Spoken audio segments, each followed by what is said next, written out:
नजर डालेंगे तिजारत की दुनिया पर। पाकिस्तान को मिलने वाले नए बैरूनी कर्जों में गुज़िश्ता माली साल की निस्बत 18% से ज्यादा इजाफा हो गया है। दस्तावेज के मुताबिक पाकिस्तान को जुलाई से फरवरी के दौरान 5.86 अरब डॉलर की बैरूनी माली मावनत मिली।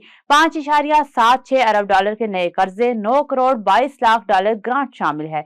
गुज़िश्ता माली साल की इसी मद में निस्बतन कर्जों में 51 करोड़ डॉलर इजाफा हुआ। IMF की 1 अरब डॉलर किस्त मिलाकर हुजम बढ़कर 6.76 अरब डॉलर हो गया।